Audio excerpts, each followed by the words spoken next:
in St. Petersburg, amplifying the voices of residents navigating rising costs and displacement. Whether on stage or in the field, she brings a people-first approach to policy, blending strategy, storytelling, and a little bit of humor to drive change. Thank you so much, Janika. Yes!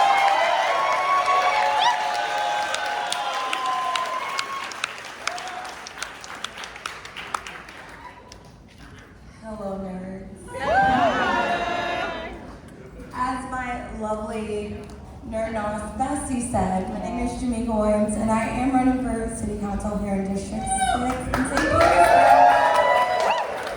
However, I want to talk to you about something super sexy, super light, super entertaining, housing and zoning policy. And I promise to try to make this the most sexiest talk you've ever heard about housing in your entire life. Come along with me on this journey to figure out why this actually matters right now. So right now, the math simply is a math thing between people's earnings and the ever-rising cost of living here in St. Petersburg. Rent is up since 2019 due to a little-known virus called COVID. No one here is able to talk about it because I'm still traumatized from that. But 1/3 households here in St. Pete are rent burdened, meaning that 1 in 3 people in St. Pete are paying more than the recommended 30% of their paycheck for housing. And we're only able to meet 30% of that need. So renters, that's about 20,000 people, and we're only helping about 4,000 people out of that list. And the waiting list for vouchers and public housing are already months 2 years long. So let's talk about where this all started for me. I began organizing with the People's Council, which devolved into Faith in Florida, and the St. Pete Tenants Union in the summer of 2020. Our first campaign was called The Rent is Too Damn High, because frankly, the rent was too damn high, and people were seeing spikes in their rent, and they were experiencing homelessness and housing instability for the first time without landlords so much as putting a new speck of paint in their homes, and there was no reason to justify that. My biggest contribution was a blog that I started called Housing is Human. Now pictured here is Gloria Francine Maxwell. She was a victim of a house fire in the house that she shared with her late husband of over 40 years. And she, woke up one night and her home was literally on fire, and she had to navigate the housing market for the first time as a senior on a fixed income. Now, I'm not privy to what it's like to live on a fixed income, but I know we're all feeling the squeeze of the economy right now. So I can imagine having 1/3 of my income to navigate a higher rental market. But through Housing is Human, we were able to find Gloria temporary rental assistance, as well as grow her GoFundMe to get her back in her housing and get permits to rebuild her home. But Gloria's situation and the rental hikes revealed that our city was lacking a serious social safety net. And I know, most people here might be fine today, but we could, due to our economy, find ourselves in a place where we might be grateful that there is a social safety net in place. So, right now in St. Pete, I like to say we build in 2 lonely lanes.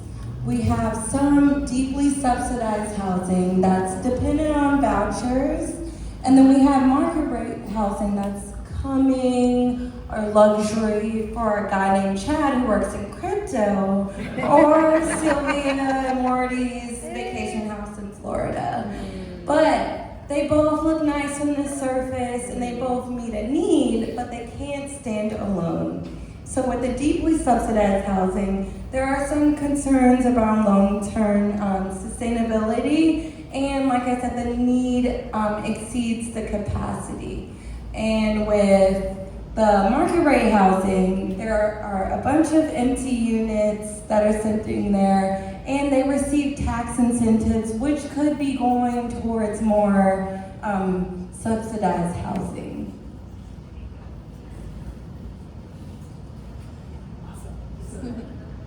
Hi. Can you guys see me? Okay. So what we're doing now here in St. Pete, the Jordan Park experience, the local government built an addition to Jordan Park called the Legacy of Jordan Park. And they spent $93 million, which is a nice and worthy, hefty investment, but it only serves a small percent of the rent-burdened households. They meet people who are, deeply in need of housing, but there's certain people that they're missing on that list. And the waiting lists are already years long, so people can't even get in the conversation when they're in need. And then there's the Jamestown housing development, which lacks income diversity, which leaves little to no money for upkeep and maintenance, and no accountability from staff. I know because I've canvassed these places, and there are people who are afraid to speak up about mold and no air conditioning because they're afraid of losing their vouchers for housing. So I'm going to talk to you about Jamaica's model. So mixed income public owned housing, where the city builds and maintains it, but they charge varied rates so that the building sustains itself. So we want to get some higher income earners in there, but we want to charge close to the market rate, but still attractive to encourage them to live there. So Chad could come and live here and only pay $1,500 to $1,800 versus the $2,400 average of a one-bedroom in downtown St. Pete. And then those rates subsidize the building. But then we want to get 30% of that and charge $500 to $800 for those who have deeper needs and need deeper affordability. And then we want to capture what I call the missing middle. Those are your baristas, your service workers, your artists that make St. Pete so amazing. And we were charging like $1,100 to $1,400. And if we're getting really cute, we will have a building that will allow for retail on the bottom, and we will attract entrepreneurs and business owners, and we will charge them a competitive rate to have retail, and together all of those fun and sustainability.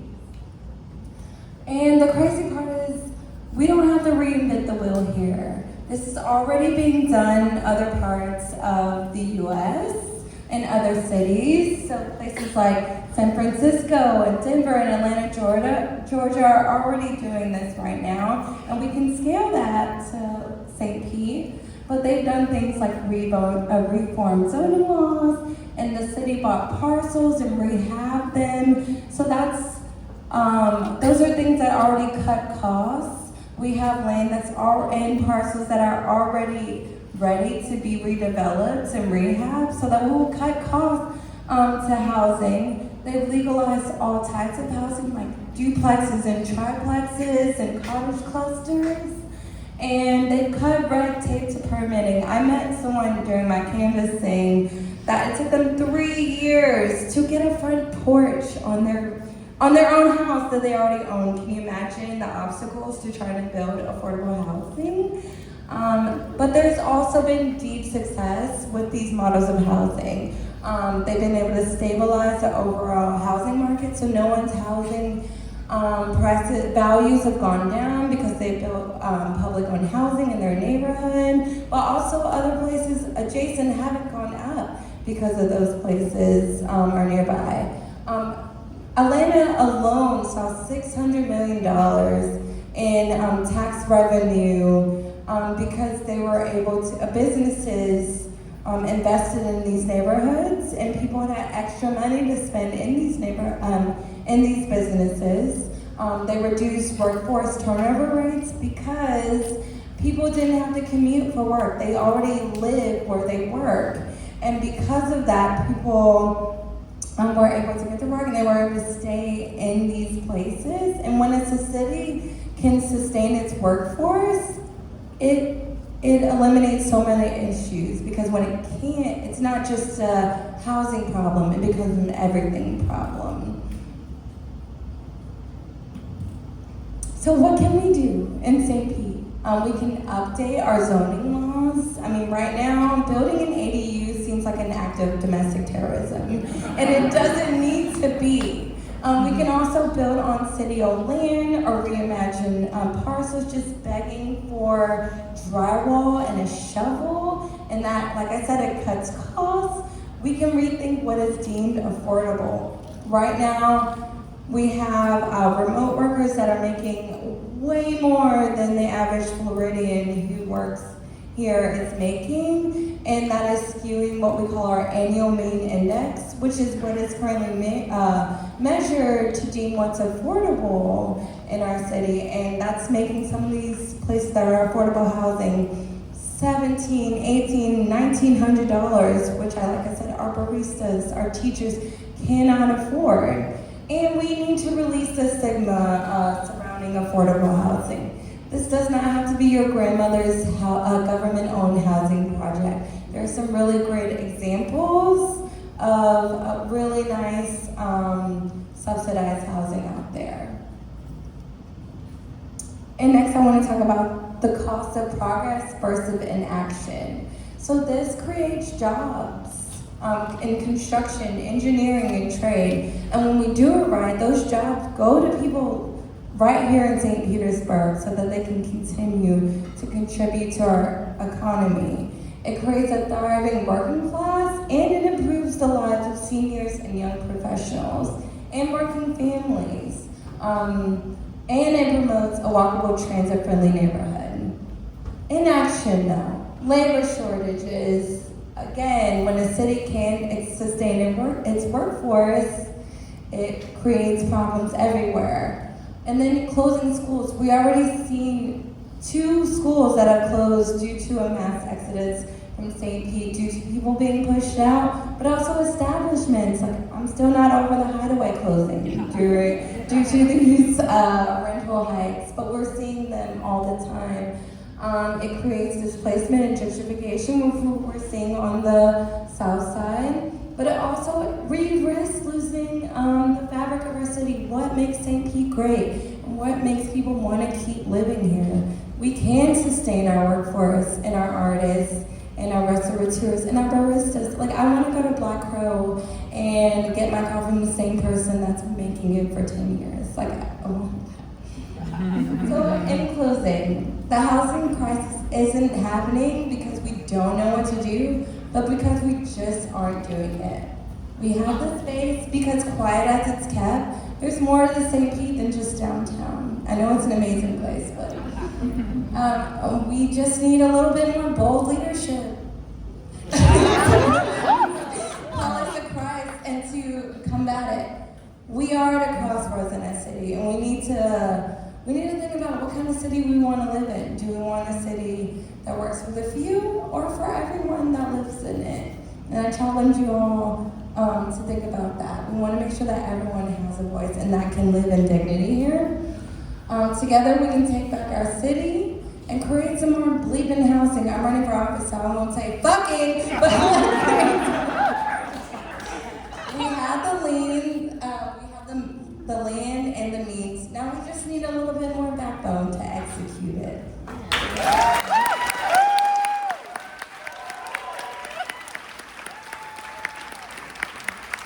Any questions?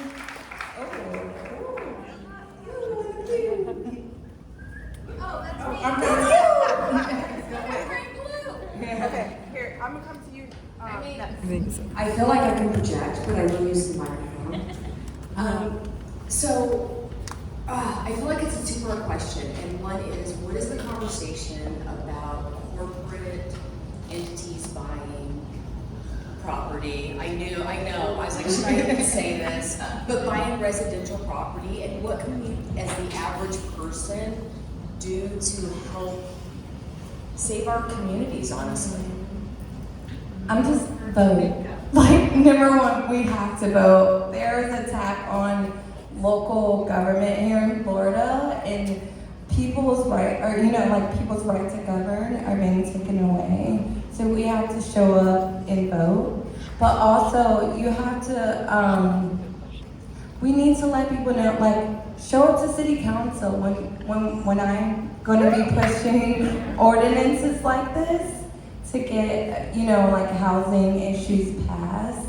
I'm gonna be up against people who have corporate interests, so we have to let people know that, St. Pete is not for sale. St. Pete yeah, exactly. So we have to take back that and let them know, St. Pete is not for sale. We don't want to see, our land going to corporate landlords who don't live here, who can't, they don't want to be taxed, they don't want to. So, show up to city council meetings and let your voice and your vote be heard. Sure.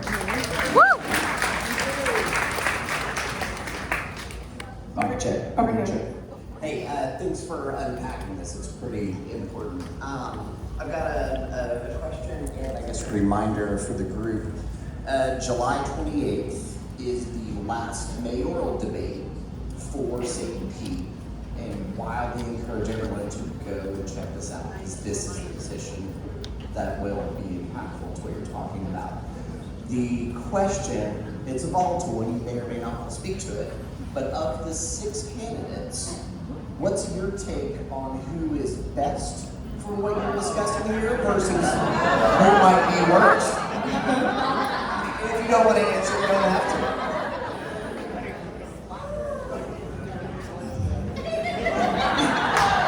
That's a great question.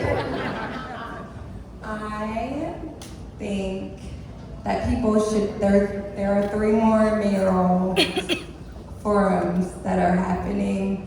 I will say, I want people to pay attention to things like property tax.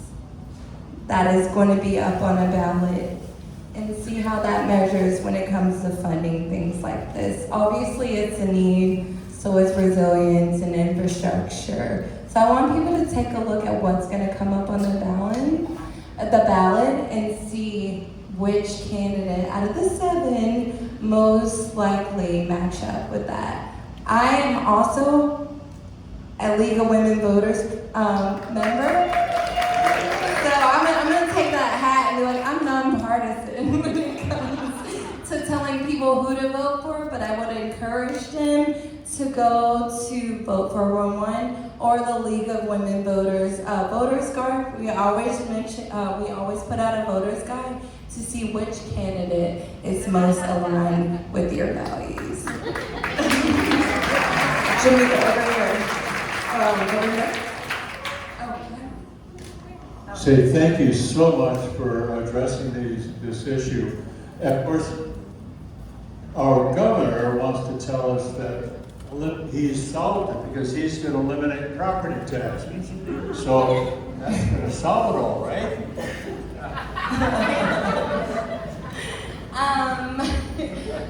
I, for one, see that a lot of public goods come from property taxes.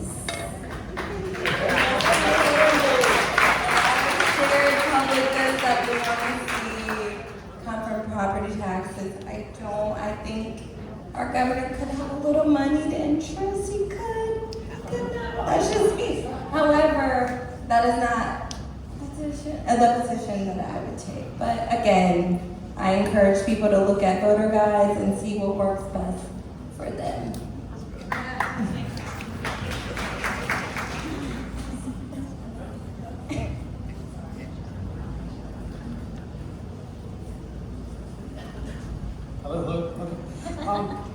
Firstly, I'm gonna say, regardless of whether your landlord is the state or a corporate owner, rent is kind of a poverty trap.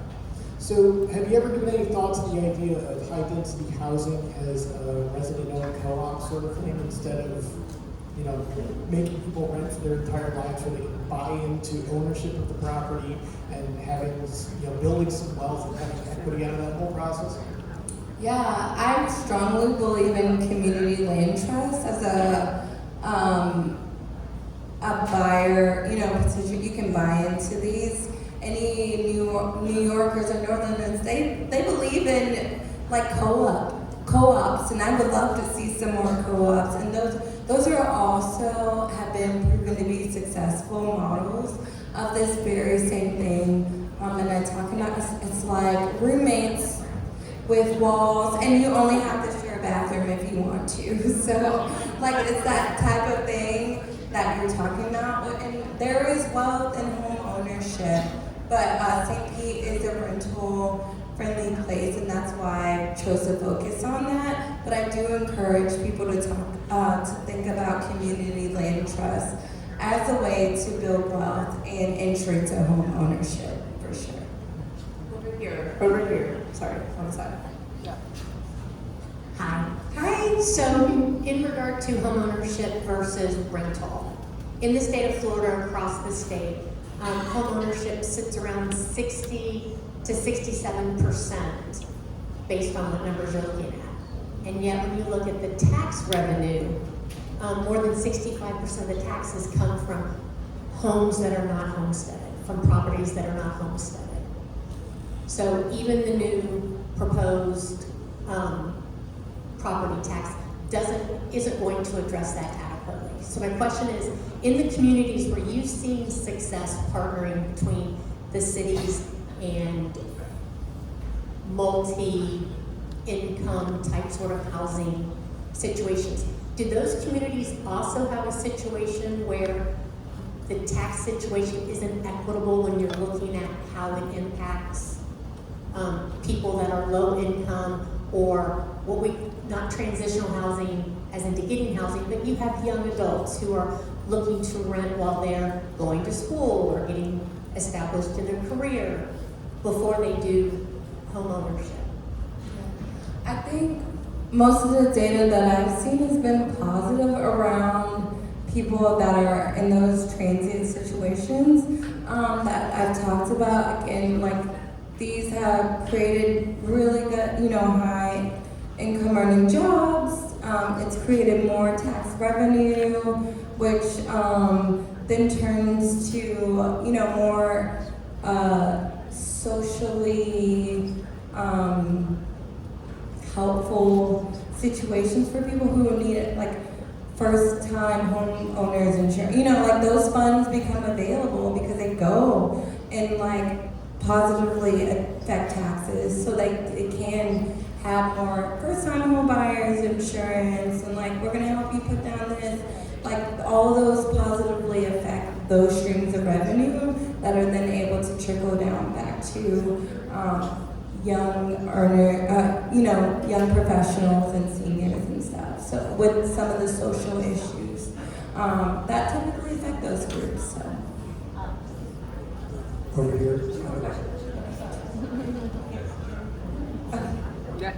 So I liked your slide where you talked about all of the other cities that had successful projects. Can you expound on San Francisco, Denver, or any of the other cities and the models that they implemented? What was it that they implemented, and how do you compare that to what we might be able to implement here? Is it similar to that pyramid model that you described? Yeah. And if so, then what's the success that those cities have had?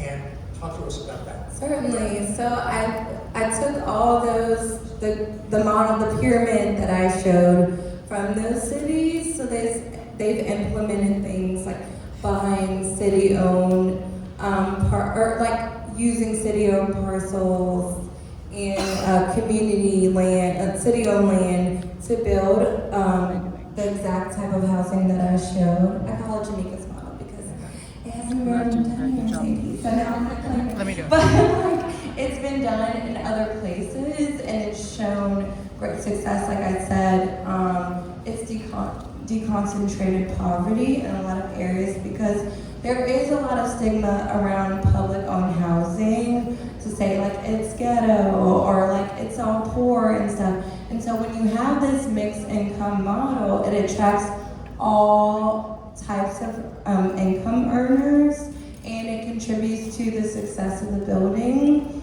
And some of that success is seeing new investment from businesses that want to build around those places, but also it creates jobs for people that are living in those types of businesses because they can go work there. And when we do it right, those jobs go to people that live in those cities already. It contributed to like less road rage strain because people already live and work in their neighborhood, and they can have a little extra spending money to go to a restaurant and a movie and contribute to the economy. So they've seen like those types of gains in those places.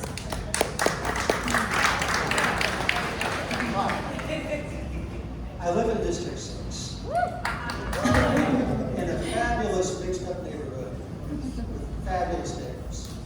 I've learned recently from where I live at the intersection of Bartlett Park, Campbell Park, and Rose Park, that there is from another candidate for District 6 and from someone who is leading executive in a community service program in the area. They tell me that there's a 40% vacancy rate in housing in Campbell Park due to investors buying the properties and leaving them vacant, not renting them out. Is this true?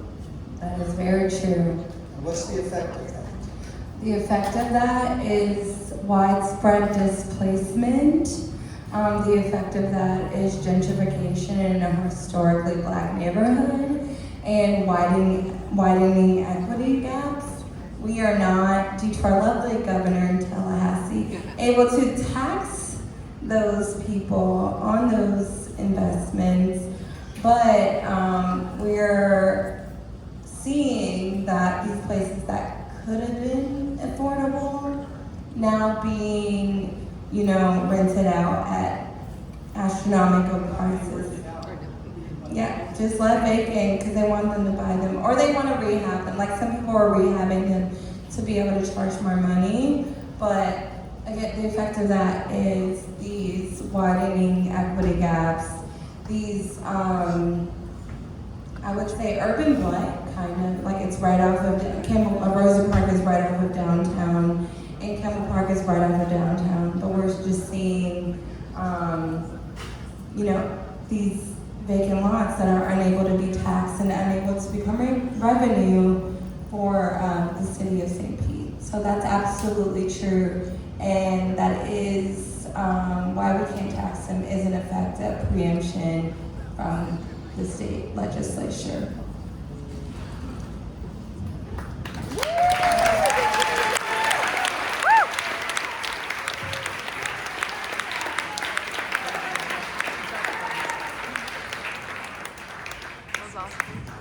Okay, those of you who are new, we usually do have a few announcements, so please stick with me for just a couple more minutes.